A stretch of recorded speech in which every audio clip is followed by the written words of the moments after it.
आप सल्लल्लाहु अलैहि वसल्लम के सामने उस शख्स ने बताया कि मैं शराब का आदी हूँ, शराब की लत लगी हुई है, शराब से दूर नहीं रह सकता। दूसरे नंबर पर जिना की बड़ी आदत है। तीसरे नंबर पर इंतहा दर्जे का झूठ बोलने वाला हूँ। और चौथी चीज है कि जब रात होती है तो चोरी से अपने आप को मैं रोक नहीं सकता, चोर हूं, बहुत बड़ा चोर।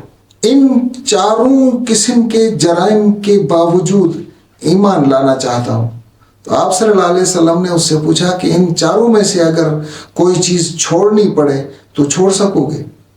थोड़ी देर सोचने के बाद उस शख्स ने कहा कि अल्लाह के रसूल, एक चीज इनमें से अगर छोड़नी पड़े तो मैं छोड़ दूंगा, सारी चीजें तो छोड़ना मेरे लिए मुश्किल है। आप सल्लल्लाहु अलैहि वसल्लम ने फरमाया, अच्छा आप झूठ ना बोलना।